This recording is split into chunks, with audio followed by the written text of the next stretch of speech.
Menopausal and perimenopausal women, listen up. It's time to take control of your health and comfort, and Winona is here to help. Winona is a telemedicine company for menopause care who believes that your symptoms are real, important, and deserve to be taken seriously. And for many women, this starts with hormone replacement therapy. Winona's HRT is made with plant-based, bioidentical hormones rather than synthetic ones, so it better aligns with your body to offer relief from hot flashes, weight gain, and other uncomfortable symptoms. 80% of women who use Winona find relief within just 90 days. So, what are you waiting for? Get started today.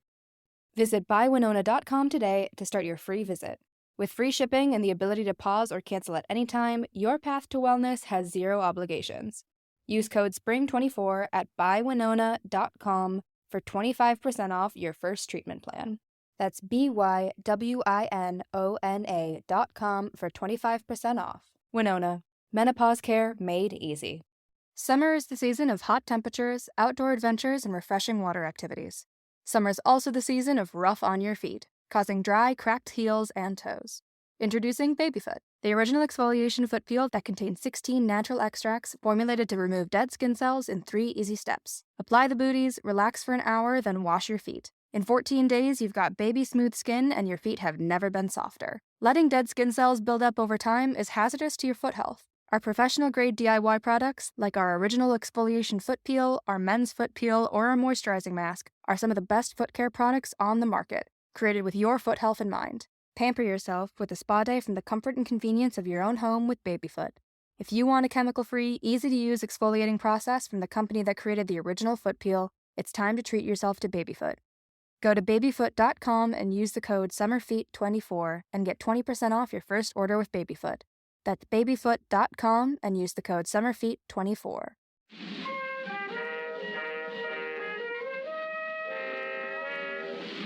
Oh, come all ye horny, and welcome to Too Stupid to Live, a podcast that reviews romance novels $5 and under.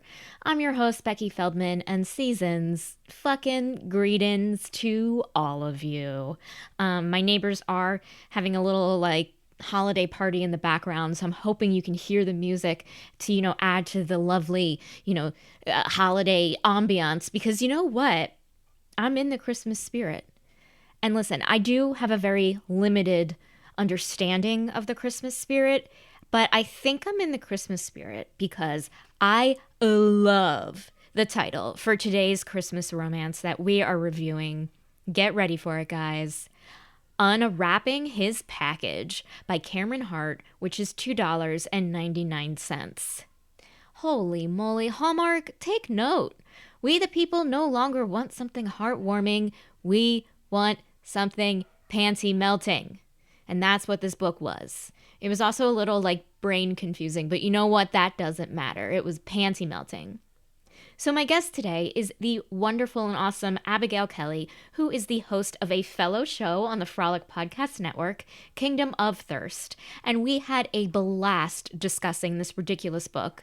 So please enjoy this review of Unwrapping His Package. Well, on that note, Abigail, welcome to the podcast Too Stupid to Live. I'm so happy to be here. I'm so excited about this. Hi, y'all. Hi. Well, thank you so much for being here. First of all, how are you doing? How's life? Oh, life's it's December. It is the month of December. That's correct. Yeah. I am hi everybody. Hi, hello. My name's Abigail Kelly. I'm a writer, host of a podcast, Kingdom of Thirst, and also a bookseller. And that's not really particularly relevant, except for the fact that currently, as we're speaking now, it is the holidays, and my life is hell. The amount of gifts I've had to wrap. Listen, Becky, listen. Yeah. I don't know how you feel about the gender binary, but I have thoughts on it, particularly as it applies to wrapping paper. Do you know how many times a day I have to tell somebody at the bookstore, ma'am, I'm sorry, but we don't actually carry gender wrapping paper?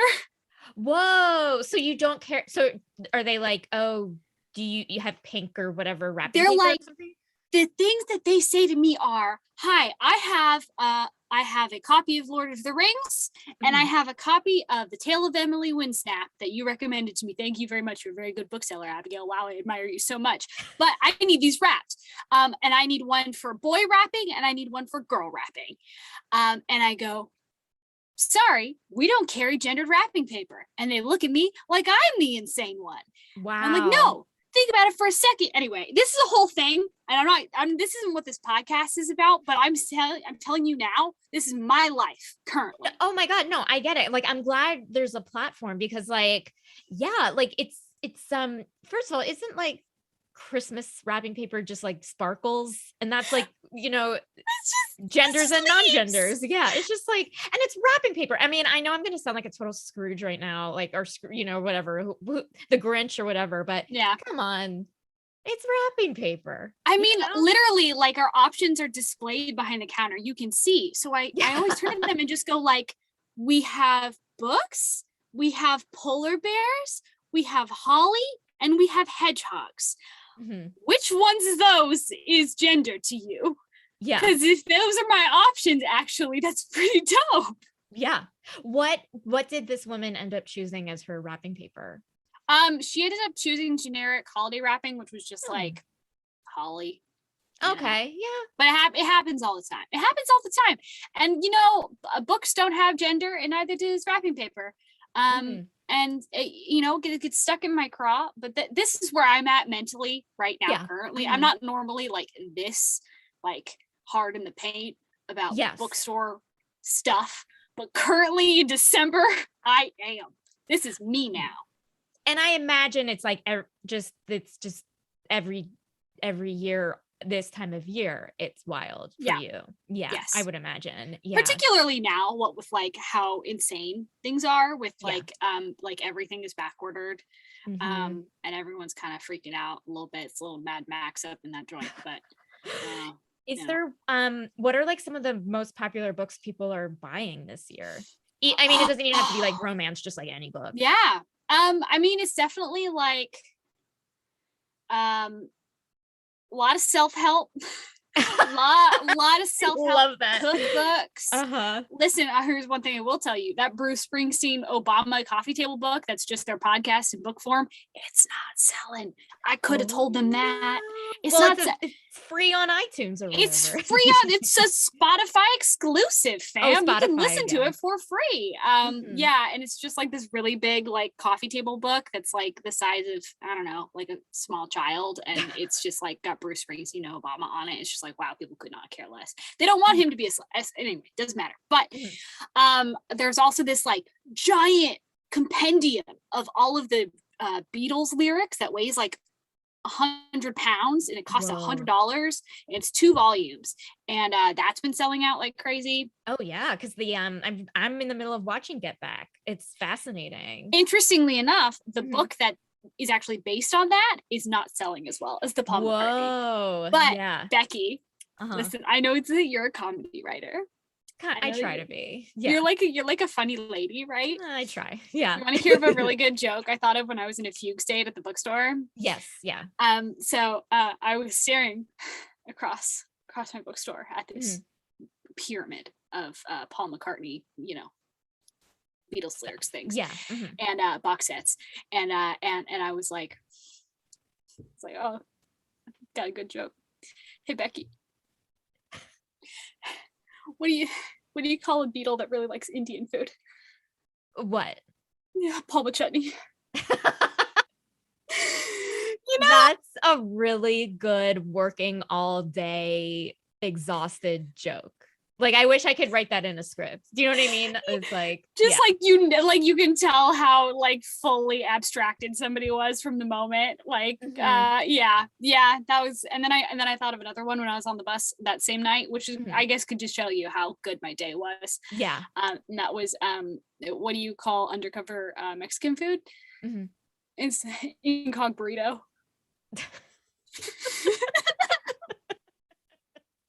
These are great jokes. They're also, I will say, they're dad jokes, but I like dad jokes. These are great. I am secretly a dad.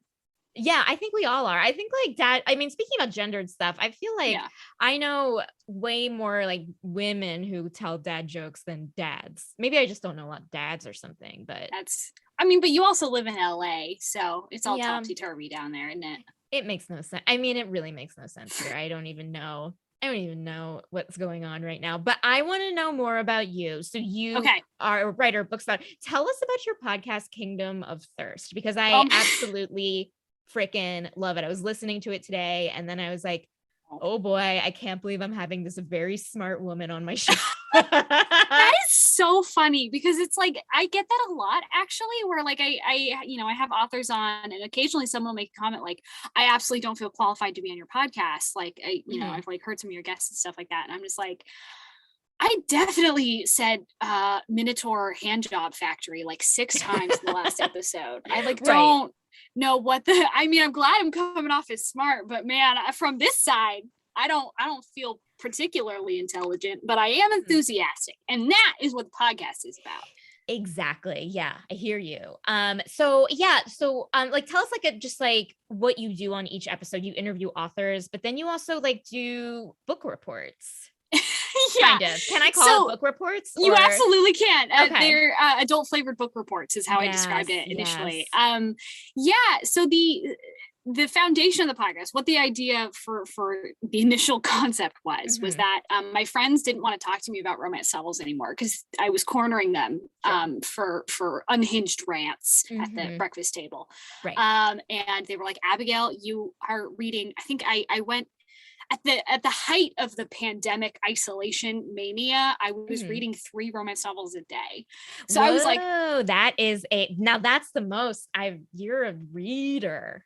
Pathological, one might even say. I'm impressed. I'm impressed. It's definitely a problem. It wasn't like good for me, but and also not good for my friends because I was like, I need to tell you about Ruby Dixon's universe. And this was like before she blew up and everything, right? I was like, let me tell you about how she sets this up. And it's actually really interesting because like her universe actually is the worst thing to be a part of. And it's actually terrible for all the humans involved. I mean, like, hold on, why are you leaving? Yeah. And so my friends were like, Abigail, you just need to like fucking record it, like do something with it if you're going to do this. And so I decided to do that, but they then didn't realize that I would have to have guests. And I knew that my guests were never, ever, ever going to read for the podcast. I could never get them to do that because that's giving them homework. And none of the people I know are like going to do homework. So it's pulling teeth for me. Oh yeah, exactly. I was like, I'm not even gonna trip with that. So I decided to do a thing where I sit down with my friend for an hour and then I tell them about a book I read and try and convince them to at least be interested in it, if not eventually wear them down to read romance novels themselves. And I will say I actually have been quite successful in that so far. However, the podcast has kind of evolved. I definitely do. I have those episodes where I have my friends on who are people like filmmakers and fellow booksellers and musicians and artists. I'm very privileged to have some really dope friends. But on top of that, I also do episodes that are about the history of romance. So I talk about like really foundational works that, broadly speaking, I try to be extremely positive on my podcast, but there are some works that are foundational and important to talk about that, boy, howdy, I just cannot be too positive about. Just they're not fantastic. It's tough, yeah. But important. So I do episodes like that, which I also still try to make funny if I can. I do a lot of stuff about paranormal and sci-fi and fantasy, and I have really cool authors on and I try really hard to make them laugh. Sometimes I make them cry. Yeah, well, who doesn't? But I know I found you funny. Yeah, no, it was good. God. Yeah, of course. Yeah, it was just like very enjoyable because like I was listening to your Twilight one and it did feel like I was like having a conversation with you, and also like I felt all of these feelings that I hadn't felt in a while about like the some of the feedback from Twilight, how I felt then, like how readers were treated, like cultural appropriation, and like also it's an important book, but it's very flawed. And like I think right now like we're coming to like this like day and age where we have to realize that like things that are important, things that we love or have loved are incredibly flawed, and we all have to figure out a way to like reconcile that.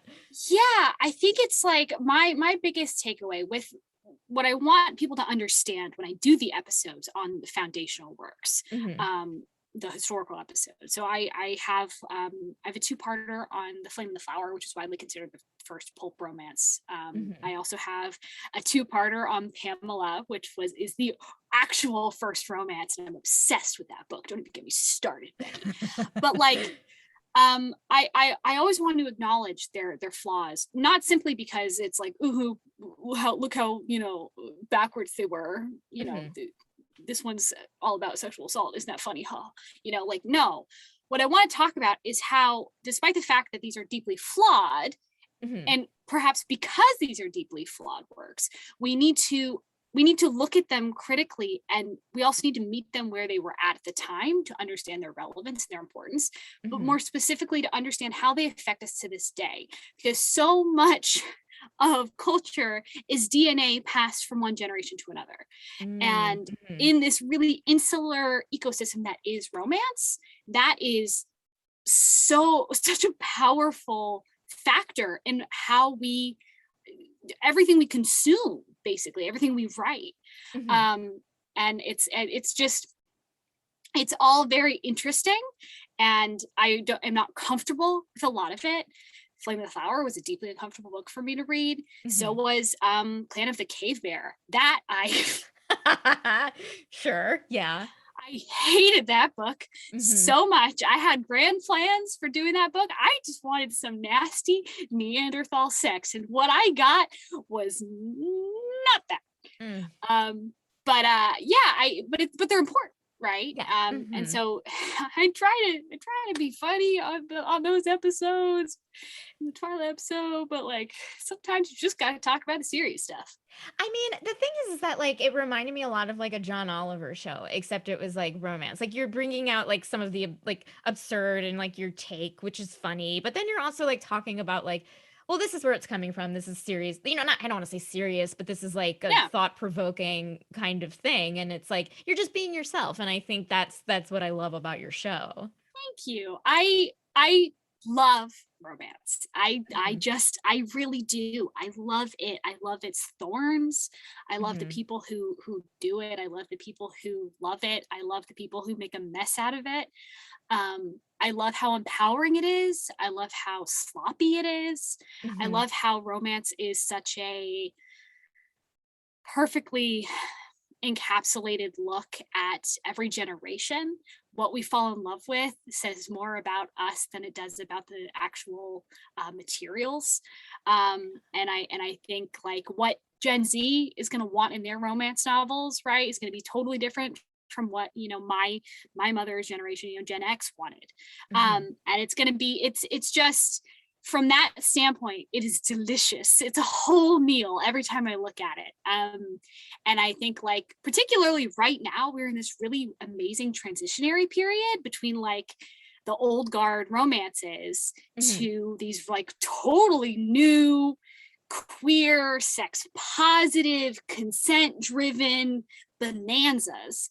And I can't wait to see how that's going to evolve. And it may not evolve in the way we're expecting. It may not evolve in what we would consider a necessarily like upward motion, because that's not how Okay. culture works. Right. Mhm. Um, but it's gonna change, and like I'm super stoked about it. I love it, and I can't wait to talk more about it. Yeah. I mean, it's really cool that you say that because like I feel like maybe outside readers think that every romance novel is the same and it has been the same since like, Jane Eyre or whenever. And Yeah. so like to hear you say that like, oh, it evolves and like, yes, it's there's still the same standards of love and a happily ever after, but Hmm. seeing like the evolution within those books, like I don't know, it's such a positive like perspective in this world where the genre has is looked upon still so negatively. Yeah. I you know it is it is so interesting to me. The very fact that it's looked at so negatively is interesting, right? Because Mhm. some of the very first stories that we have, like Gilgamesh, for instance, are about love. Mhm. And it's I don't, I love to look at the wider, history of publishing, of bookmaking, of storytelling, of the written language, and see that thread that has literally always been there. Because honestly, one of the most important things, the most important thing that makes us human is our connection to other people, whether that's romantic or not. But as we say in the romance world, we've always been fucking. So like someone's gonna talk about it. Absolutely. Yeah. And it's interesting to me that it says so much about our culture that it is widely maligned when it is quite possibly the oldest story, the most beloved story that we've been telling since literally the dawn of language. So just a thought.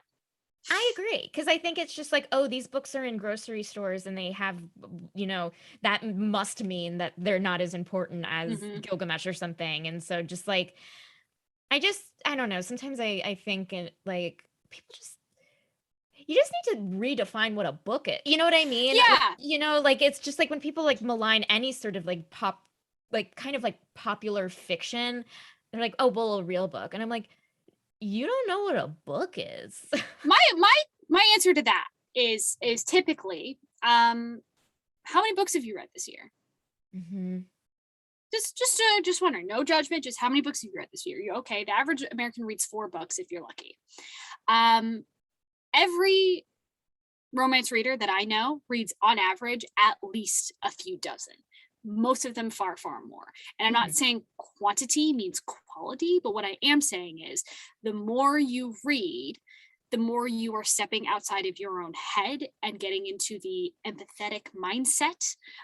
You are experiencing world from a different perspective. Even if you are reading book after book after book that is like, let's say, a straight white woman, you are still just a little bit stepping outside of yourself. And I think in general, it spawns a more compassionate human being. The more you read, the more you are, hopefully experiencing the world a little bit outside of your own bubble.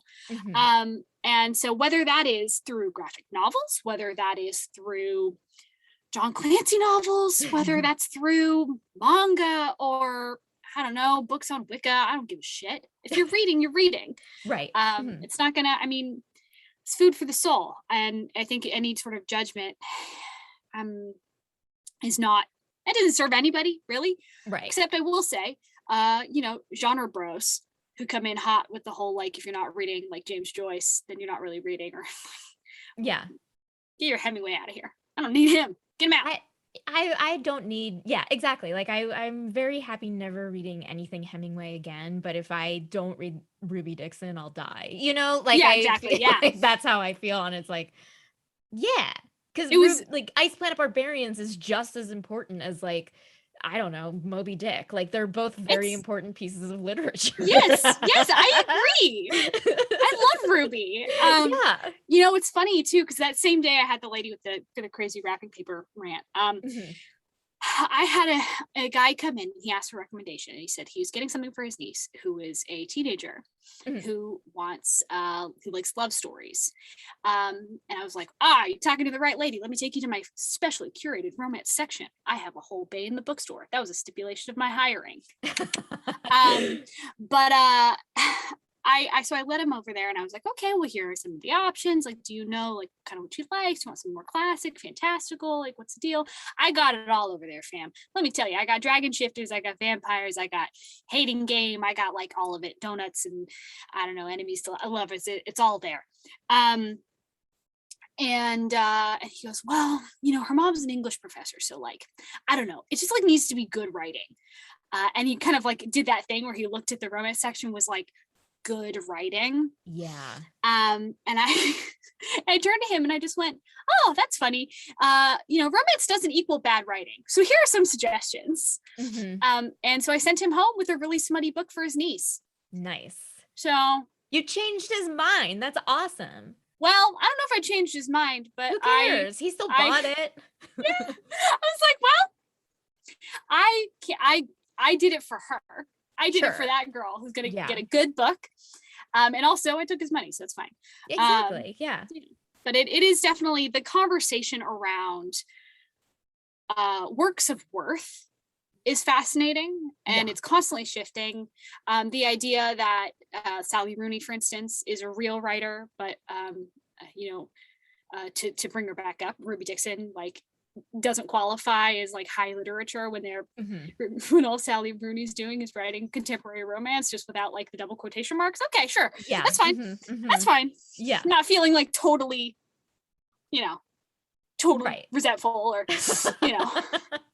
yeah, it's just like, one of these things I could get mad about it if I directed my energy there, and sometimes I do, and then sometimes I'm like, I just want to read and have fun and just enjoy this and fuck everyone else. And like it's tough because it's these people are coming in and being like, oh, well, I only read nonfiction. I'm like, well, I love to read nonfiction. I'm a huge nonfiction reader. I love history, obviously.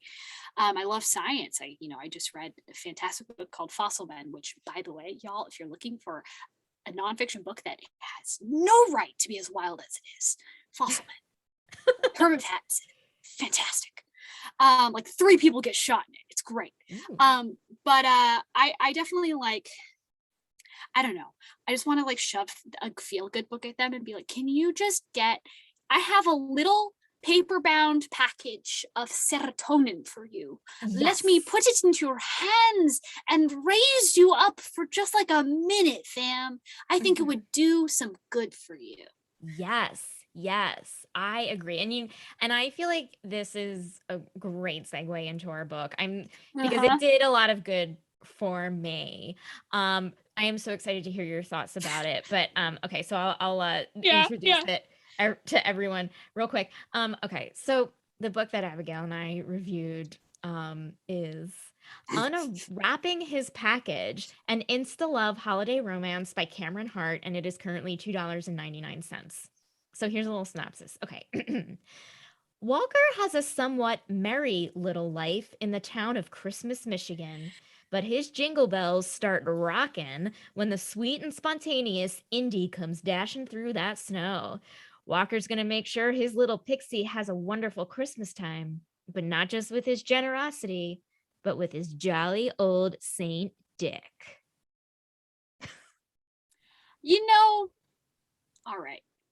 All right. Okay. All right. So, well, all right. Here's my thing. I wrote that, by the way. So just I'm very sensitive to my It's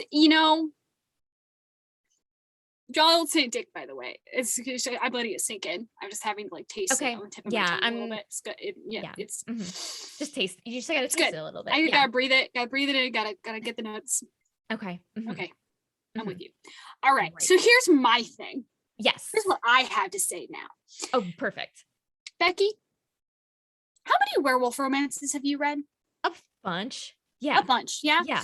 When you were reading this book, did you pick up a vibe that at one point the author was like, I want this to be a contemporary werewolf romance, but instead of making him a werewolf, I'm just going to make him a doctor? Yes. You know what? I was just like, when I was reading it, I was like, there's the way that he loves her is like the way that like when you're reading a werewolf or like any type of shifter book and they're like my mate and you're like, okay. And he definitely does that. And I was like, this feels magical. This feels fantastical. At one point I'm like, is there magic or something in this world? But no, it is full on not even love at first sight. It is literally insta-love.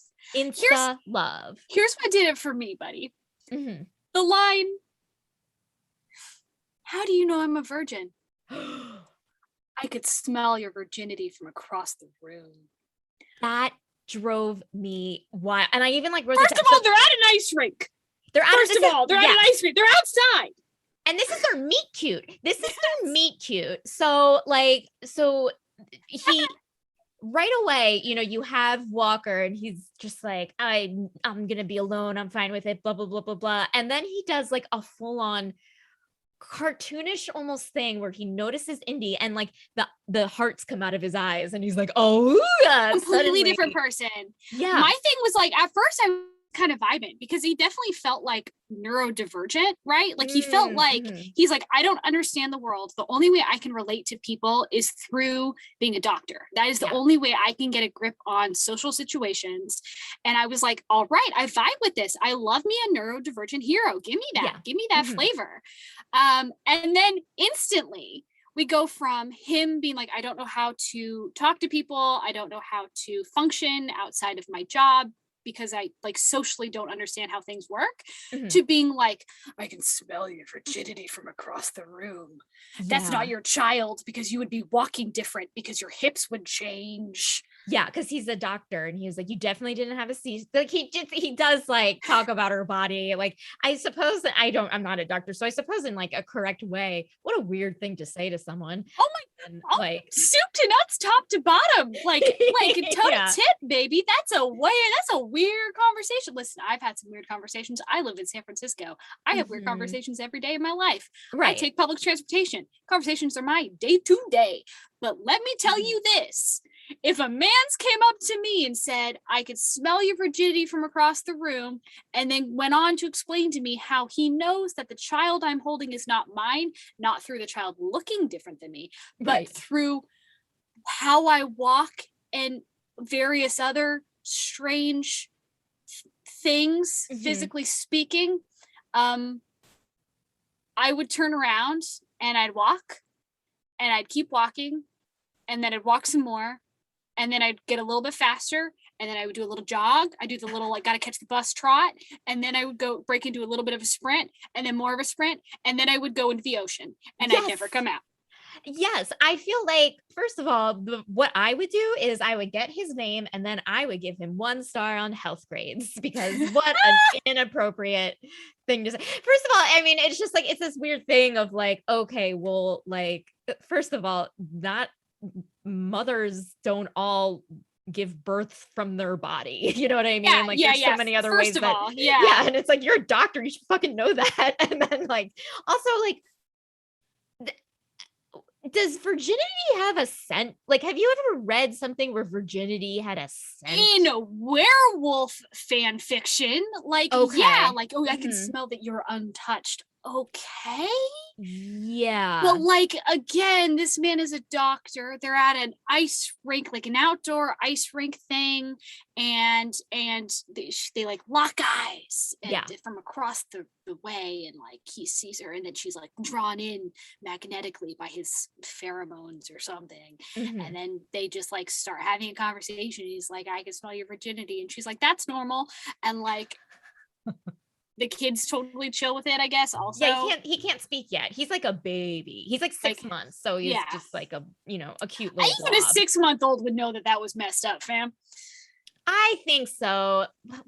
Yes, maybe. Yeah. I think if you have a frontal lobe at all, you would know. Yeah, because I feel like babies at that point are like, this is a stranger, and like so automatically it's like you're dangerous because babies have their stranger danger situations. So and this guy's definitely stranger and danger.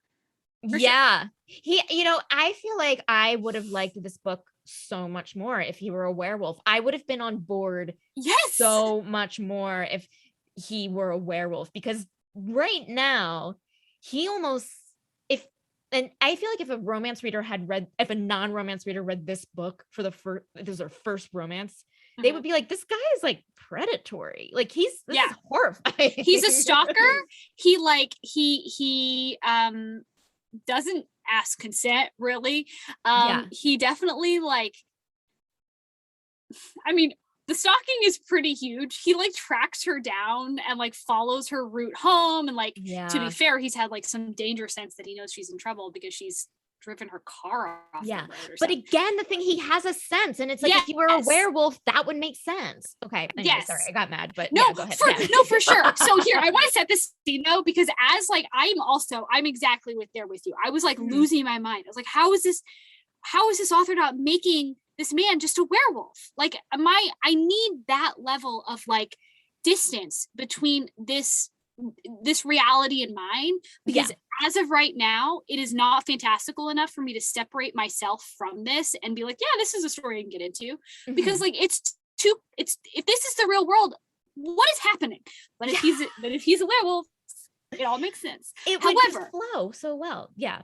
However, so I'm having all of these thoughts. It is Okay. Thanksgiving. I read this like the day you sent this to me, because I was like, there's no way I'm not gonna read it. Gotta read it. It's a Thanksgiving read. Yeah, it's a Thanksgiving read. And I was with my family, and that was, as yeah.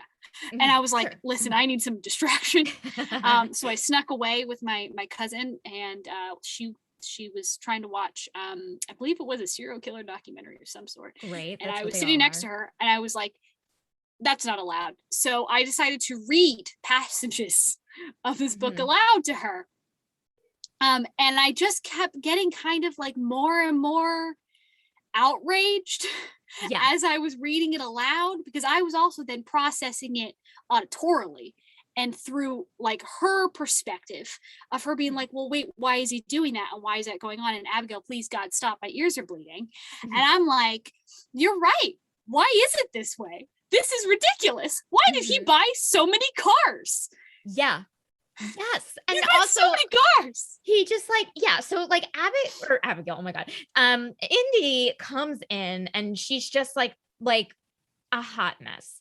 Like, I feel like the way her character is, I wrote down, I think people will, if outside, like non-romance readers will think that Indy is the epitome of Too Stupid to Live. Like, this is what Too Stupid to Live is. Like, she's walking out without her coat. She doesn't have her wallet on her. No. There's like her phone either. Her phone. And then there's like one point where he's like, well, are you looking for a job? And she's like, I don't want to type my resume. Like, she says something where it's like, I'm not into that typing and stuff. And like, well, I mean, great to like each their own. Like, if you don't like typing, great. But she's literally like her and her sister, who has just gotten divorced and has a tiny baby child that they both need to support now. They decided to pack up move from like Southern California or something. Yeah, to all Christmas. the way to this random town which exists in it's Christmas, Michigan. It exists in real life. I was just researching it. It seems like a wonderful place to visit. Road trip. Yeah. Me and you, Becky. Let's do it. There's a lot of really cute bed and breakfasts there. I think we would like it. Yeah. Let's go have our own romance novels when we get there. Let's go find our I mean, we would be the city girls going to the Christmas town. Exactly. All we need is a baby. All we need is to find a baby somewhere. And I don't know if I could hook us up with a baby. I know for babies. But the problem is I don't want to be dirt poor, because they decided to move with nothing. Not even enough to buy themselves like appropriate winter like outerwear for moving to Michigan. Yeah. And so my feeling on her was he literally calls her like his pixie, right? Yes, that's what he calls her. It's his nickname. She is a manic pixie dream girl to the nth degree. Like, she believes in fate and like karma and meditation, but like he's this like uptight doctor who's just trying to take care of her because she clearly can't take care of herself. I mean, literally, obviously she can't. She cannot. Yeah. And then, because like, I do think it's like an interesting like thing about her character of like needing to step up and like be more than just an aunt, to her nephew. And it's like, oh, that's interesting. But then it's just like, she's like getting locked. She's not there. She's like getting locked out. Yeah. Like, she's not actually doing anything now. No. And then she's just hanging out with him. And she wrecks their car because she wants to go get a Christmas. She wants to spend the money that they don't have on getting a Christmas tree. Exactly. So she wrecks their car and then forgets her phone, so she can't call for help. So she has to walk in a blizzard on the side of the road until he finds her and brings her home, and they get in a big fight because she feels bad because she messed up again. She reads to me like, which makes me uncomfortable, but she reads to me like a 19-year-old, like a kid fresh out of high school who's technically an adult, but like doesn't have any of their shit together because they're still a child. I thought the same thing. I was just like, how, like, honestly, again, like she's the type of person of like, how did you not like kill yourself years ago by putting how did you survive like metal in a microwave, or just like just like things like, do you know what mail is, or like do you like you know what I mean, like it was just have like, you ever paid a tax? yeah it's like, how did she get on? I mean, it felt like her sister must have been taking care of her, and it was like she literally had 2 kids. It like implied that like the implication, or at least maybe it was outright, was that like she had never been taken care of by her family before. Like, like her family wasn't close. So her behavior of being like totally like unself-sufficient was so wild, because it's like, listen, how have she's like a fully grown adult. She's in her 20s. How have you survived at all? Yeah. And it's like, I understand the idea of people being like, well, the universe has its answers. Like, I get that. But there is also like a level of like realism of like, like there's just like, I agree with you. She did feel like she was like 19, which is fine. But then it's even weirder that he's going to be her daddy now. She does call him, like at one point she does call him daddy. Yeah. Which again, I know is a fetish. I know daddy dom and little girl is her thing, great. Hey, did you remember the part with pancakes at the end? And then all the pancakes did just go bad and get soggy and gross because he made the little girl breakfast in bed, but then they ended up having sex about it. Yeah. And then what happens to the pancakes? Pancakes get sloppy. She also only likes to eat sugar, by the way. That's another thing. It's like she loves like pancakes slathered in whipped cream and chocolate. It was weird. The coating was weird. Like I feel like her blood sugar is probably like I'm worried I was like worried for her. Like, you know what? I really was worried for her. Like even just like, just not even because like she didn't eat her pancakes because she must have been lightheaded, but also like getting locked out. Like she gets locked out at one point, and that's like that is the most stressful thing. Like getting locked out when it's fucking freezing is like a nightmare. And she's like, the universe will work its way out. And it's like almost snobby that like, she's like, don't worry, I'm sure daddy will take care of it one day, and it's like, but there's no daddy there. No, there's no daddy until there is, because he smelled your virginity and he wants it. Yeah. All dads can know when they're little girls. You gonna finish that sentence, Becky? No, I'm not. Well, no, I'm just like been fascinated lately about like fascinated. This is gonna sound weird, but just like there's like this huge thing in like erotica, not like pure erotica now, of like daddy doms and baby girls. Like it's such a thing right now, and so like I cannot hear the word daddy without like just losing my mind. I encountered that. So actually it's so funny that you say that, because I'm attempting to get over my mafia phobia, by which I mean I am trying to find good mafia romances because I want to do an episode on them, but I have so far struggled to find mafia romances that aren't fucking weird and hard for me to read. And I, again, on the podcast, like Keenan with Thirst, hey, listen to it. Hey, it's like, I try to only read books that I'm very positive about. Because like, I'm not a reviewer. I don't do book reviews. I talk about books that I enjoy, and I hope that the person I'm talking to finds it funny. So I don't like ribbing on books. I think I've only done like a couple of episodes that like are really straight up roast. One of them was Pirate's Passionate Slave. You can kind of, or you can understand why. And then one of the other ones was when I did the billionaire romance episode called The Billionaire's Lasagna. It's a very early episode. Lasagna, The Billionaire's Lasagna. Yeah. That's the sexiest title. No. It's funny because the episode is actually showcasing 3 different books, and the only one of them that I actually was able to tolerate was one where he was a werewolf shifter, which is like, of course. But I'm trying to get back into mafia. I'm trying to get into it because I want to. There's got to be something, right? There's got to be something I like. Sure. Yeah. But a year ago, I tried this at the start of the podcast, and I was like, sure, I'll pick up this random one. I did the thing you shouldn't do, which is like type in XYZ romance and like try to find something that way. You should always backdoor it and go from like somebody you like has written something similar. Okay, go to the recommendations from then that book and then go on that way. Do not just go into the jump, like just type in the search. Don't do it. It will lead you astray. The algorithm hates you. But I picked up this book and I do not remember the title. God help me. But this one had hardcore age play.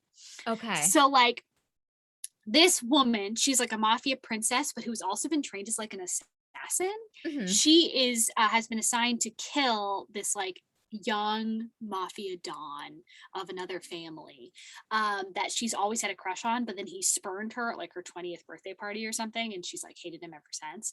But she doesn't want to kill him, but she's been assigned she has to kill him. So she attempts to kill him at a party, and because she attempts to kill him, he takes that as permission to kidnap her and be like, okay, you belong to me now.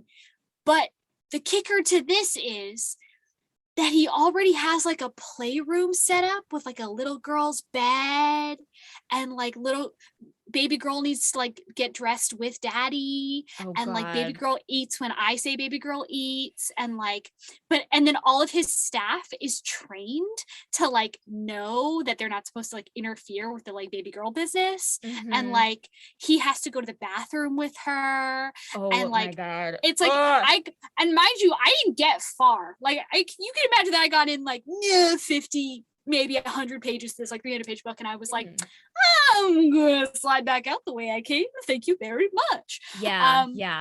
But so when you talk about like the daddy kink, I immediately think of that book where straight up he was daddy. Yeah. I mean, when the pandemic first started, I may or may not have narrated people's erotica. I love that for you. And I love it. One was a daddy dom little girl thing, and the other one was another like little girl thing. And I realized that's not my thing. Like, yeah, it's great that it's your thing. It gave me very weird dreams, and I think it's just like it's like so not my thing that I think about it all the time. You know what I mean? And it's just like, because like I was like with that story for so long, and well, because it took me forever to do it, and just like, and so it's like there's something with it's with me in like a way I don't want it to be, but I've accepted it, so it's like yeah. Well, that's the thing. I have a steel trap for plot, so I pretty much remember every romance story I've ever read, including all the fan fiction I've ever read in my life. And I started reading fan fiction at 9. Yeah. And so I have unfinished fan fiction rattling around in there, like that some 12-year-old wrote that That's amazing. I will never be able to get out. My memory in other things, terrible. I knew a girl for like a year, and I thought her name was like a completely different name. Like fully it was bad. Like I cannot remember anything, but you ask me what my favorite fan fiction was when I was 10, and I can tell you, and I can tell you the author and everything else they ever wrote. So I have all of that muck, all of that detritus rattling around in my carapace every day. I don't know what any of those words are, but I get it. Thank you. Okay, well, speaking about plot of this book, it didn't really have one. No, I mean, which it was fine. Like, yeah. I mean, this book to me just felt like extended erotica, which again, fine, like extended erotica, but it took a grip to get there. Yes, it was just like, hey, like it was really, yes, it did take a second. It was like, oh God, even though they just met, and it's like, don't you want to go on a date first? You're also like, just fuck already. The amount of times I had to hear about how hard his dick was a lot for a 90-page book before they even like actually exchanged like a full conversation. Like it was a lot.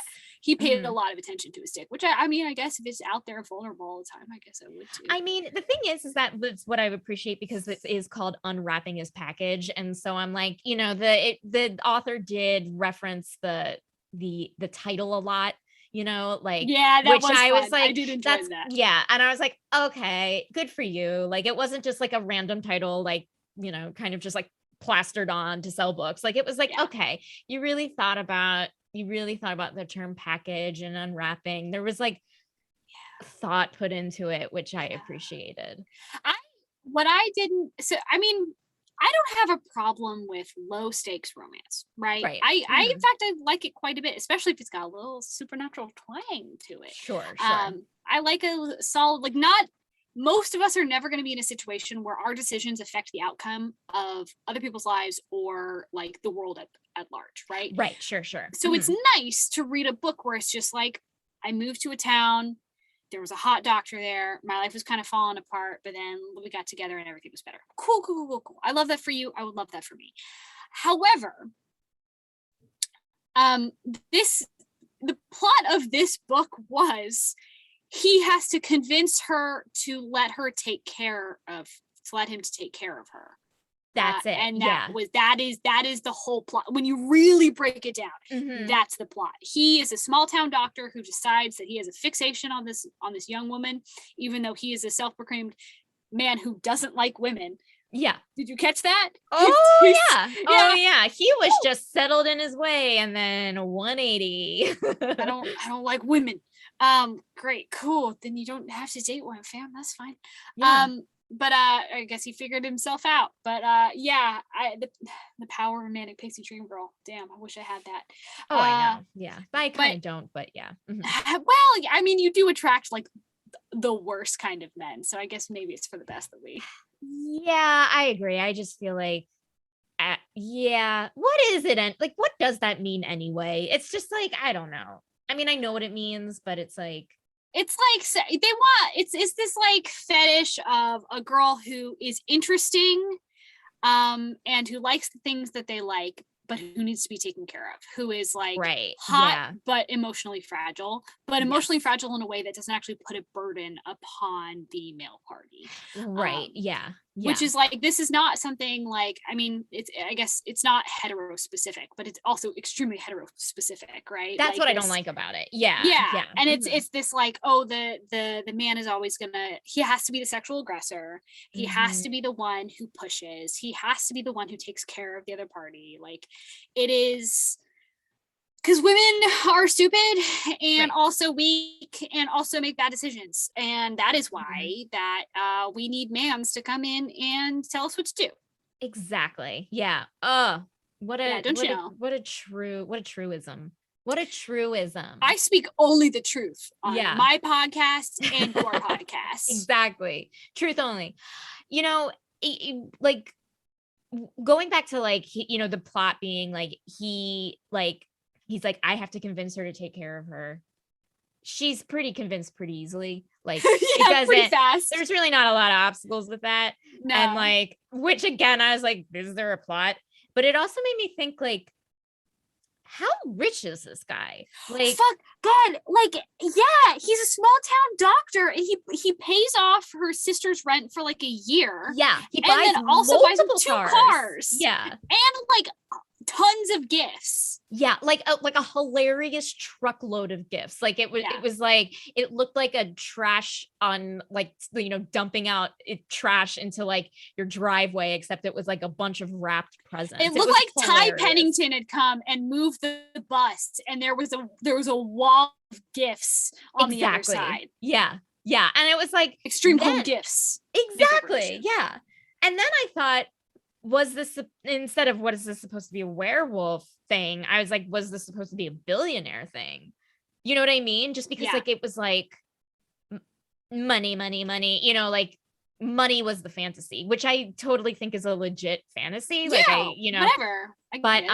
It was just like the trope was wishy-washy, It was a sugar daddy romance that didn't want to be a sugar daddy romance, at the same time that it was a werewolf romance that didn't want to be a werewolf romance. So it was both and neither. Yes. And it took like the worst parts of those tropes and kind of mashed them together in a potato masher of nonsense. It became honestly a fun book to read. I did have a good time. I laughed a lot. Like it was. I thought it was great. The smut was awesome. I mean, I thought the sex was great. The sex was very fun. It just took a long time to get there. Yes, it took so long, but then it was like really gratifying, and honestly the most well-written part of the book. Yes. And like and really like, it's like was really thought out, and it was like, oh, like I knew that's where like the, this is where we wanted to go. Like I knew this was the piece de resistance, as they say. Main event. Yeah, the main event. So the true yeah, Christmas present. exactly. So that it Real goes, meaning of Christmas. the real meaning of Christmas is just like sex where he sticks fingers in her asshole. And that was great. It was great. It was great. Yeah, I love that for her. She's living her Yeah. best life. And so, but here's the thing though. Yeah. I forgot that she was a virgin for a Yeah. second while I was reading. And then like, because he couldn't smell it anymore because he was so horny. He couldn't smell it anymore because he lost his, apparently he's not a werewolf anymore. He's now a billionaire. Yeah. Did you think about that when the sex scenes started? Because like, honestly, like they weren't gentle. And I'm not saying that like all like losing your virginity scene should be gentle, but it's usually like acknowledged. It's acknowledged. Yeah. And it wasn't acknowledged in this. And it kind of made me, before I really got into it, it kind of made me anxious. My feeling on that was I noticed it too, but I thought of like, she's a fully grown adult woman. She's not like a teenager losing her virginity. Yeah. And also I felt like they had enough prep time, where it was like, like they've discussed that she's like never been in a like, and then they've like heavy petted and made out in the shower and stuff. And like, right. Yeah. So I kind of felt like, I don't know, the fact that she was older kind of made it so she didn't, require that. I don't know if that's necessarily true but like, it definitely felt to me like, okay, she's not some frail virgin. She's also incredibly enthusiastic. So, and that was fun. And that like, and also, cause like, I do think, I don't know how much I enjoy the, romance novels where there's a huge emphasis on virginity. Like, weird coding. Exactly. Yeah. It just like, I mean, I know people like it and all, I completely respect that people, and there's some that I've read that was good, but it makes me, it's just not my thing. And so the fact that this book didn't have it, while I was also like, oh, why isn't that there? I was also thrilled. You know what I mean? Yeah. It was like a switcheroo. Like it was like a trope red herring, Yes. And it's funny because I also am not a fan of it, but so I have a book coming out soon. Too soon, and both of the main characters are virgins, and it wasn't intentional, but it just plot wise didn't make any sense for them not to be right. And so I actually had to grapple with this, where I was like, okay, how do I address the fact that these two people are incredibly horny, but also are virgins, but also are grown adults, and like the main the female protagonist is like 25, and then the male protagonist is like 35.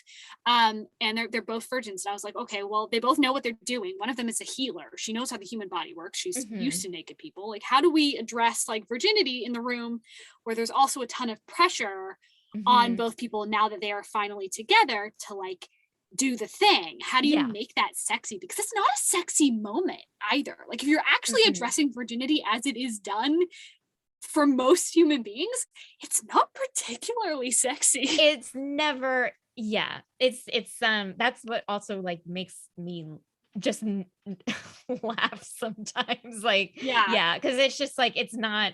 Yeah. It's it's funny. One of my favorite books, and also an incredibly problematic book, read with caution, but Hunger Like No Other by Cressley Cole. And actually in a few of her books, it's funny, all the ones that involve werewolves, the main female, the heroines tend to be virgins, which is always a problem, because like the like werewolf rage that they go into, and they're like, the full moon comes and they need to claim their mates, and it's always like really violent, and they just like can't control themselves. They're like the male protagonists are always like really worried. They're like, fuck, she's a fucking virgin, we got to make sure we get rid of that shit before then, because or else it's going to be terrible. So like, I love the addressing virginity as an issue, and they're constantly like, can we just once before, can we just do it one time before then? I don't care that it can be quick, it can be fast, but I'm thinking you won't like it if we do it then. Yeah. That's and so they funny. always do, and it's always fine. But right. Sure. Yeah. But anyway, keep talking about, I mean, if you're allowed to tell more details about your book. I know it's not out yet, but like, so what was your process about, like, just like dealing with the fact that these two are virgins, but trying to make it different, Yeah. So I came up with the term turbo virgin. Okay. Which is to say, to like a person who is who is saving themselves and who is very aware of their virginity, but is not at all upset by their virginity, but who is also super duper horny all the time. So like it's a constant awareness of sexuality, but also not expressing the sexuality. That is a turbo virgin. And my main character, Theodore, he is a turbo virgin, where I would say my other main character, Margot, is not, because she is concerned with other things happening, and like her imminent death. And so when they addressing the disparity in the room between the turbo virgin, who has been anticipating this moment for literally his whole life. Right. He has planned every step of his life to being with this woman, not simply having sex with her, but like being a family with her, having her in his life. He's obsessed with her in a nice way. Yeah. And he, you know, but we get to this moment, we get to this point where they're finally going to be together. And what do you do? Right? Like, it's not, like I said, it's not sexy. This release of tension of finally being able to do the thing that you've thought of for so long, and to have the relief of being together. It's gonna be probably fast. It's probably also not gonna be perfect. It's not gonna be the most practiced thing, even if like up until in my book, they've had, by the time that happens, they've definitely done stuff, but like this is like, it's a big moment, but it's also a sloppy, fast, imperfect moment. And that is personally how I went about it, because I didn't want either of them to be perfect at it. I wanted them to still have I wanted the reader to be left with the feeling that even though we are leaving the story when it ends and moving on to a new couple in this universe, Margot and Theodore have a lot of growing to do on the outside, and together. So it for me, that moment, I spent a long time on that scene, not because I particularly cared about writing the smut, but because I was like, this is just the beginning of their lives. It's not it's not the actual culmination of the plot. This is actually just the start of it. So it was a whole thing. Well, I had to get deep in it. Yeah, it's cool. It's very cool. I hope it's not too awkward. I don't know. I try not to. Because like, you know, I always feel like losing your virginity involves saying sorry a lot. You know what I mean? Yeah. And like, never have I ever read that in a book. And like, it would be amazing if like, and you know, it's this, I know like there's rules, like there's rules of writing romance that I know exists. Like, you know, the sex has to be good and like, blah, blah, blah, blah, blah. But it's like, it would be interesting to see something where it's just not ideal. It's not perfect. It's not perfect. Yeah. So what's really funny is, so my story kind of blew up recently a little bit. Somebody made a very aggrieved TikTok about one of listen, sometimes you're writing a book and certain things happen, like occasionally explosions, or someone gets shot, or sometimes you accidentally write a 50-page cunnilingus scene. And you just have to move past that in your mind. And I thought that was hilarious that I'd done that, and no one's paying attention. No one knows about my book or anything. So I'm like doing some promo for it, and I just tagged that on there in one of the tweets. And I'm like, it has, you know, a turbo virgin, a healer who could stop a heart with a fingertip, and also a 50-page cunnilingus scene. And then of course that's the one everyone's like, excuse me. And so I thought it was interesting that this disparity between Theodore, who will be a main participant in the 50-page cunnilingus scene, right? Yes. That comes before the losing of the virginity. Right. So this idea of like, I think this happens to so many of us. You can do one step really, really well and really confidently. And then the moment you're out of your comfort zone, you're floundering. Or like the moment changes, or you have an anxiety attack because you know there's so much pressure and all this stuff. That can happen to anyone at any time, at any age. I loved the idea of like, yes, I do have, he's like really good at it, and boy does he love to do it. Oh boy, he's not a quitter, that one. But but then I followed up with, like he also then has to, kind of get out of his own head to figure out how to go to the next step, because it's not easy navigating this weird interpersonal stuff, particularly when you've built stuff in your head for about 25 years. Right. Yeah, totally. That's so fascinating.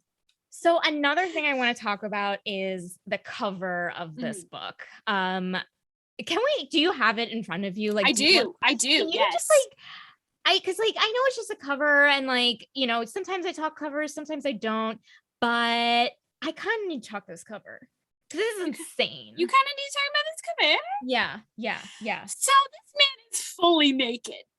Or like he's got, looks like he has jeans, but he is pulling them down. I mean, he definitely doesn't have any underwear on, for sure. Oh, no. He's free balling it, or whatever that phrase is. I don't know. Waxed within an inch of his life. He's got a very nicely groomed beard. He is too shredded. Like, he is so shredded that it looks like his torso is about to disconnect from his hips like a bionic man. He does look insane. Like, there is a proportion issue where his upper body looks like he like, what is a character like who has that, like, kind of like he's got the Chris Evans Dorito vibe happening, like, like just a perfect triangle, but in a way that is wrong. There's something wrong. Like, it feels like, how does he not topple over when he walks? That's how big his upper body is in proportion to his lower body. How many Cheerios do you think you could put in the divot between his pecs? A few. I mean, right? He could like hold them up really well. And I do the cat challenge where you just put like socks on him, but it's just Cheerios in his pec hole. Yeah. See, like, how much. Yeah. And like, also his neck looks really, I mean, I don't mean to like berate. I don't mean to shade this guy. He's fabulous, but like, he's fabulous, but there was a lot of photoshopping, I think I can say, right? I knew the wrestling coach in my high school. I didn't know him personally, but I knew several of the young men on his wrestling team. He was also he was like the dude's PE teacher, because we had classes split by gender, which was kind of fucked up, but also meant you couldn't get away with anything, because if you said, ow, I'm on my period, I don't want to run the mile, my teacher would be like, I'm a lady too, you can fucking run the mile. Anyway, that sucks. It sucked. But one of the coaches was a bodybuilder himself, and he the running joke in the school was that you'd run up to him and go to give him a high five, but you put your hand up all the way, and he'd go to give you a high five, and he wouldn't be able to reach because he was too shredded. His shoulders he couldn't lift his arms all the way. Oh my God. And it was really funny. It was very funny. And that is how I feel about this guy, because his shoulders and his traps, are out of control. Like, my dude, you look like you are packing a roll of Oreos on each side of your neck. And listen, that's sexy as hell. But also, can you turn your head? I don't think so. Yeah, like, I don't think shirts can fit you. Like, that's probably why, like, it's just like, well, that's why he's shirtless, huh? That's probably why he's shirtless, because like, I'm sure any shirt that he wears around his neck will probably like strangle him. Well, that's the funny part is, what is there to unwrap if he is this he almost feels more naked than naked, because he is so waxed also. Like, he is so oiled and waxed and groomed. I feel like I'm seeing his inner layer of skin right now, and I'm not and I mean, it does feel like I get the feeling that like he's very exposed, also because like he is wearing pants, like you can kind of see it, but they are being pulled down. You are like seconds away from seeing his dick. It is like if the A Santa's Coming novella wasn't printed there, like you would see the top of his penis, and like that's how. And there's like something like way more exposed about this pose than like just a naked man. Do you know what I mean? Well, he's also actively staring you in the eyes. He's pulling his pants down over his bubble butt. I know. It's like, it's quite arresting. I'm zoomed in. I'm trying to see how far I can zoom into his nipples to see if I can see my own reflection in them. But like, mine are just pixelated. Yeah. Mine, I've got a pretty high def situation here. And let me tell you, I don't know if he was waxed or shaved, but I'm seeing a lot of pore happening on his chest. And I will say, I think he would look 1,000 times better with a little bit of chest hair. I agree. And like, he's got a full beard and full arm hair. This man has chest hair. Let him live. I know. Yeah. And I mean, I guess if it's his personal choice, fine. But it is weird. Like, there is so much photoshopping done with women in magazines and stuff. And it's like, the same applies to sexy men on the covers. I'm sure like you don't need to do that much photoshopping. You know what I mean? Like, no, I'm sure this man was perfectly hot on his own. And exactly. Yeah. I'm sure he's beautiful the way he is. Hold on. Have you looked at any of the covers for the other books in the series? I have. Yeah. Also, the other books in the series are nuts. Stuffing Her Stocking, Snowplowed, The Not So Silent Night, Getting Scrooged, but it's spelled. Yes, that made me laugh so much. It's Screwged. So Scrooged. I know. Oh, Jesus criminy. Yeah. And I mean, that one's by a different author. It is? Oh, I didn't know. Or a different pen name. I don't know why she would change her pen name at the end of the series, but yes, by Penelope Wilde with a Y. Oh, now that name feels very familiar. Hold on, they're all done by different authors. Hold on. Oh. Okay, so it's the first one, The Not So Silent Night, is by Megan Wade. The second one, Snowplowed, is by Abby Knox. Do not appreciate you cribbing my name, Miss Knox, but I will allow it. And then the third one is Stuffing Her Stocking by Shaw Hart. And then Unwrapping His Package by Cameron Hart, the one we know and love. And then the fifth one is Getting Scrooged, a billionaire bodyguard Christmas romance. Wait, hold on. That feels like what this one was, kind of, sort of. Hold on, I need to know, is he the billionaire, the bodyguard, or both? It's only 71 pages long. I bet it's both. It has to be both, right? It has to be both. Because I have read Billionaire Bodyguards before, and boy, do they know how to multitask. I appreciate that. Turn the elf on the shelf away for this naughty tale. Christmas comes once a year, but Eve will be coming every night. I get what I want, but my hot bodyguard knows every little sweet thing my body needs this Christmas. Oh, she's the billionaire. Oh, now I love it. I'm so misogynistic. I can't believe I assumed that he was the billionaire. Pretty cool. Oh, hold on. Oh, wait. It's Christmas Eve. Just another day for me. Staying home to unwrap presents in an empty home isn't my idea of fun.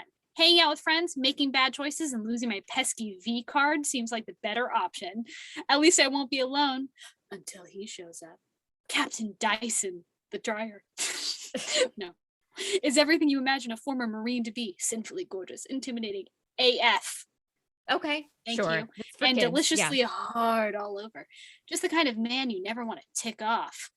Oh my God, this synopsis goes on for a grip. I will not be. He's an arrogant Marine. The synopses for these books are longer than the actual books, and this book is 71 pages long, and this is like a 10-paragraph synopsis. Yeah, there's more character backstory in the synopses than the actual. Like, I learned more about our two main protagonists in this book from the synopsis than like from the actual book.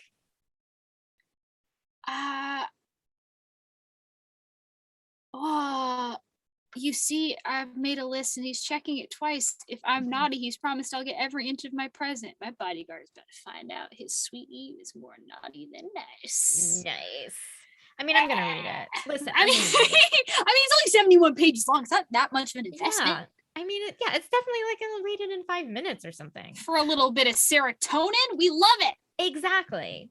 Okay, I want to ask you something. Yeah. So, do you think you're more like a walker you're about facts and science and stuff, or are you more like an indie where that you like trust that the universe will work its way out?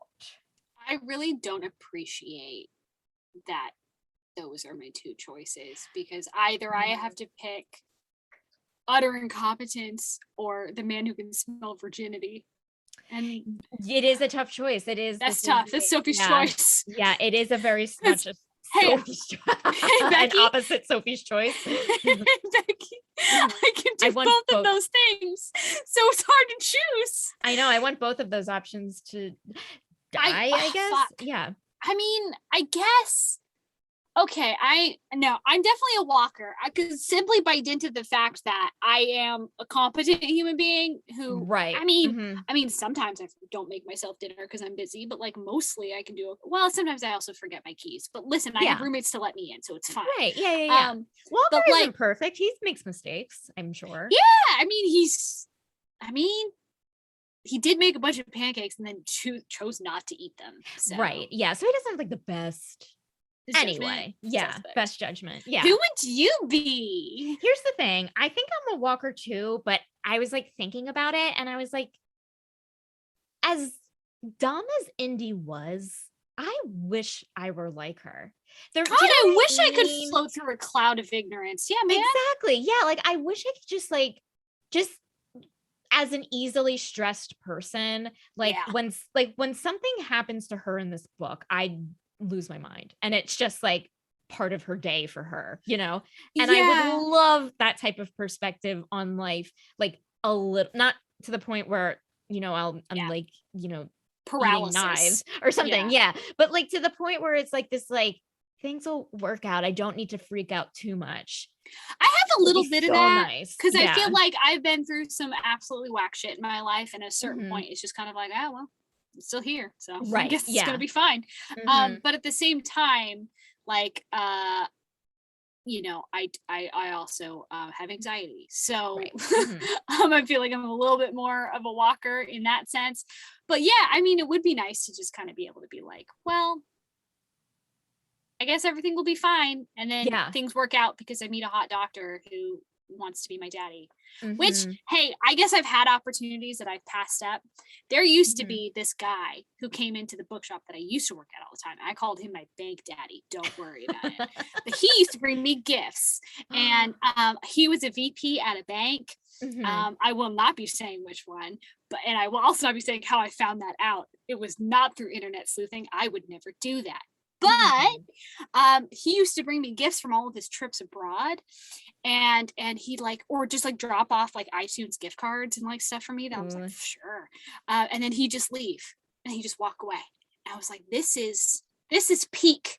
This is the good shit. This is king shit right here. He used to just bring me these super expensive, delicious cupcakes from the bakery next door and just like drop them off on a busy day and be like, hey, see you later. And then he'd just walk out. That's insane. That's it. I could have had everything, Becky, and then COVID came and I had to leave that bookstore and I never got his number.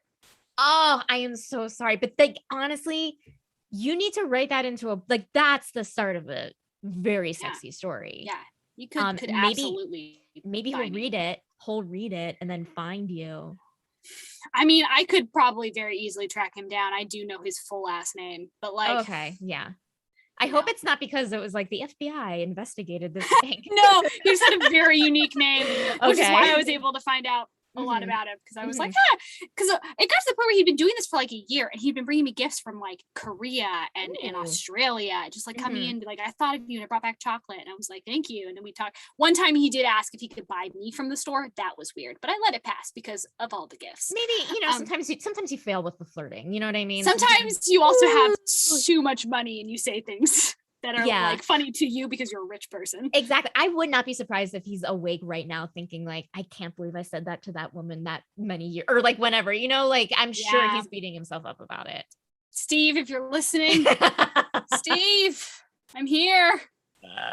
Pay my rent. Yes, Steve, buy my Christmas presents and buy me 2 cars. I'll be your findom. I don't care. I'll do it. Yeah. This was a little findom-y, a little. She wasn't mean enough to be a findom. I know. She wasn't calling him a cash pig, and Yeah, it didn't have like, it had like the powery kind of stuff. That had like, how there's he wanted, it had the spoily, like he wanted to spoil her, and that like he got off on that. Exactly, he got off on buying her shit. Yeah, and she was just like, oh, I guess I'm a findom, which I would love that. I would love that in my life. I'd love to fall into accidental findoming. Please. Yeah. I'm here. Universe, I'm here. Yeah, please. it's like I've done everything. Listen, just share your Amazon wish list and I'm sure it'll get fulfilled. And then I will get extreme anxiety because I'll feel really guilty that I didn't say thank you to the person who did it. I know that's another thing of just like the guilt I would feel afterwards of like, oh God. God, he spent all this money on me. And Oh it's my like, you God. wanted to, and like, I'm not worth it. I would return everything. I'd be like, here's Yeah, your money, dude. I'd have to like go give it to charity or something. Mm-hmm. Like, it's like when people Yeah. try and compliment me and they're like whenever someone gets like sincere with me, they're like, Abigail, like, I really enjoyed your writing. Like, this was amazing. Like, you made me cry. And I'm just over here like, you must have bad taste.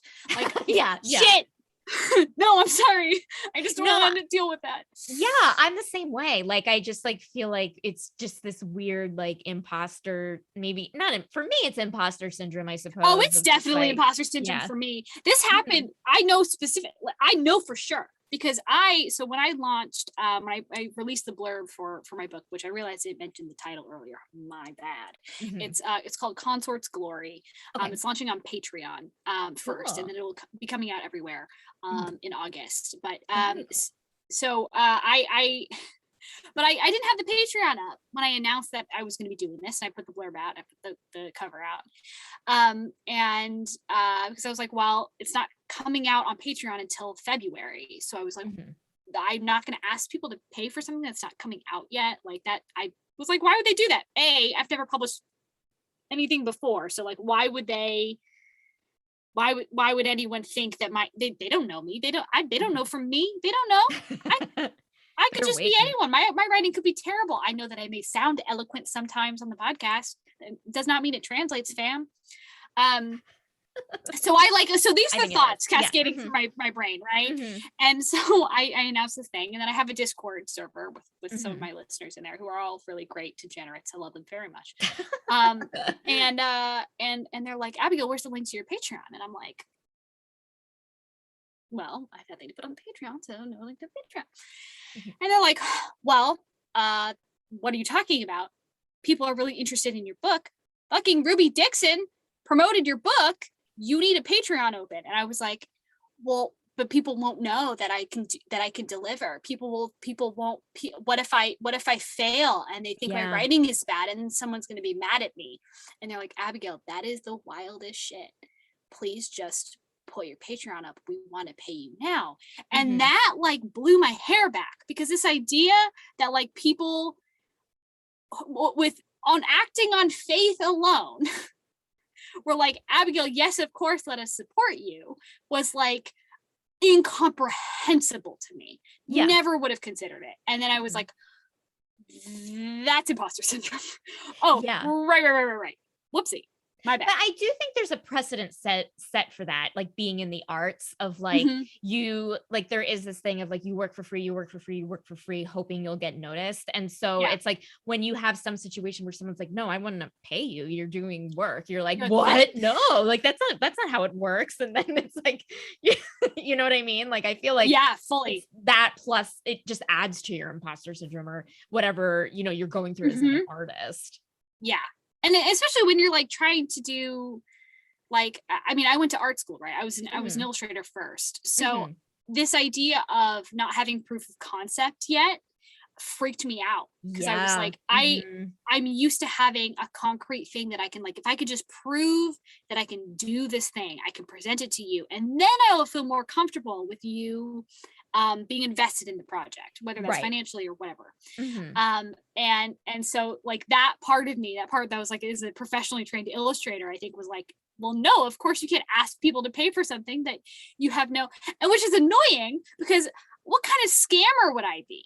I could never be a scammer.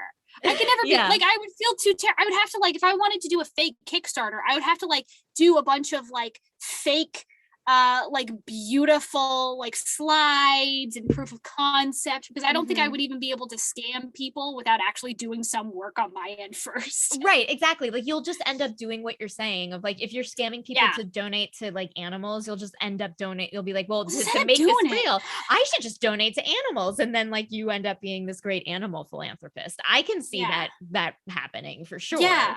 Absolutely. Like I couldn't do it. The demons in my head wouldn't let me do it. But that's probably for the best, because I actually it's exhausting. I know, it's so hard being so wonderful. Okay, I'm gonna ask you for your final thoughts on the book, Okay. and a rating. Okay, so for the rating, it's 1 out of 10 presents from Walker is terrible. 10 out of 10 presents from Walker is the best thing you've ever read. Okay. Yeah. So I'm putting you on the spot for your final thoughts. Well, this is tough because are we talking Christmas romances, or are we talking romance novels as a whole? Oh, that's such a good. Okay, let's just, because it's the holiday spirit, say Christmas romances. Okay. Yeah. Or, but then if you want to say the romance as a whole. Okay, Christmas romances, I'm going to say 10 out of 10 because it's the only one I've read this year. No, I lied. Mm-hmm. I lied. I read A Vampire for Christmas. I blocked it out. Our 3-part series that is finishing up this week. Oh, that's right. It was up. I was like, yes. Yeah, okay. Mm-hmm. Okay, my bad.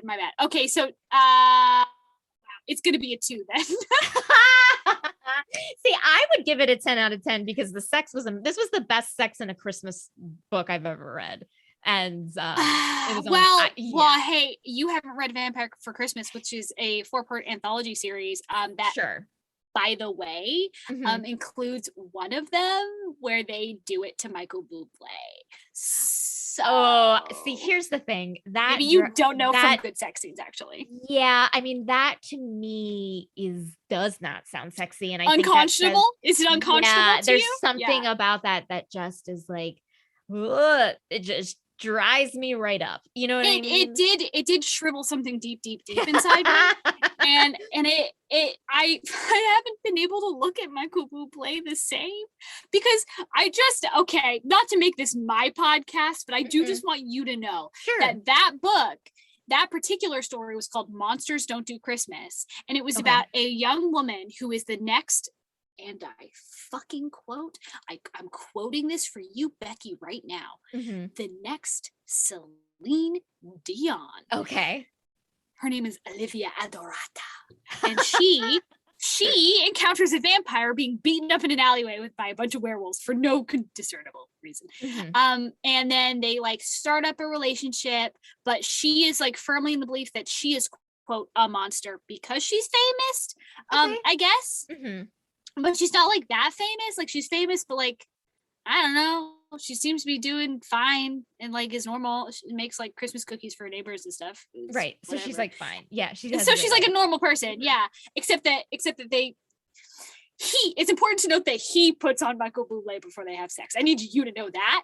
That's a really important detail that again, again drives me up. I'm a desert. He is name checked. It's not even in the prose. It's in the dialogue. He says, wow, I love Michael Bublé.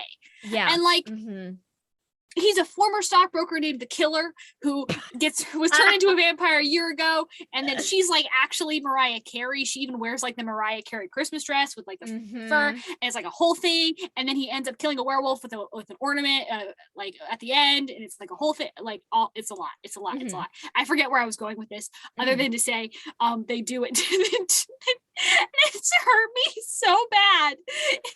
It has stuck with me that every time Michael Bublé plays now, which is tough for me working in a retail space. Sure. I have to be like, wow, they really did just do it to this man's crooning. Yeah, but like, here's the thing. Yeah, there are people doing it to Michael Bublé right now as we speak. There are people doing it to your podcast. Oh well, yeah, and I hope you guys are having fun right now. Like, how's it going? Hey, keep the beat. Yeah, you guys are doing great. Great. If you need, you guys had water? Yeah, if you need to take a break, just stretch a little bit. Go right ahead. How recently did you both shower? Yeah. Because guess what? I didn't, but I'm just the host. I'm sloppy and ready to go. Here's my number. Exactly. Okay, well, I'm gonna give it 5 out of 10 presents from Walker. Because based as a Christmas book, because I do think it was like very the sex got really naughty, and I was it got pretty naughty, and it was naughtier than I expected from a Christmas book, you know, like just based on the ones that I have read. Usually they're just like maybe a little more on the sweet side and like whatever, but this was like heated. Did you see Marie Lipscomb's or I guess she's going by E.L. Liza right now, but Santa's Going to Town on Me? No, but that sounds wonderful. But Yeah, like, so, yeah. yeah. I mean, That I've one's- read Santa erotica, and I guess Yeah. I'm not equating that with this just because there's like an actual story and like it's not Santa coming down a chimney and then like fucking a woman, but like, but yeah. Well, yeah, I mean, I'll give it that. I definitely, I don't read a lot of Christmas romance, mostly because it tends to stay mostly in the erotica zone. The fact that I Yeah. found the vampire, or not the erotica zone, I mean the contemporary romance zone. Right. Yeah. But, like, Mhm. contemporary romance is just not my bag, mostly because I find it mind-numbingly boring. Right. Yeah, it's not your thing for sure. Yeah. But I definitely like. Yeah, I mean, it was so, he could have been a werewolf, and instead he was just some sort of stupid ass doctor. And Yeah. I don't understand the Rube Goldberg machine of choices that leads to an author deciding to do that instead of just making his ass a werewolf. I completely agree with you. And it was almost like, oh, I think she was writing it and just like, oh man, I wish this could have been a werewolf. Maybe it was like an assignment Growled. thing. He growled constantly. Yeah. It was like her sweet scent like wrapped around me. Cool. Use a werewolf, fam. Maybe Yeah. that's the real plot, is that actually he finds out he's a werewolf by finding his mate. Like, here's the thing. Even if there was one sentence in the chapter 1 that says, "Hi, I'm a werewolf," and then it was just the instantly, rest of the nothing book, else changed. I would have loved it. I would have given it 10 out of 10 gifts from Walker. But just the fact that one sentence wasn't there. I'm so with you. But like, listen, I feel like if you want just like a sexy read that you don't care about logic or whatever, it does what it says on the tin. It said Insta Love. It said Insta Love Christmas Unwrap His Package, man. And it does all of those things. It delivers. It does deliver on Christmas. It delivers on Christmas. Wink, wink, wink. Oh my God. Well, Abigail, this was so much fun. Thank you so much for being a guest. This was delightful. My pleasure. Thank you so much for sending me that amazing book. Too Stupid to Live is part of the Frolic Podcast Network. For more podcasts you'll love, visit frolic.media/podcasts. Thank you so much for listening, and have a great rest of your day.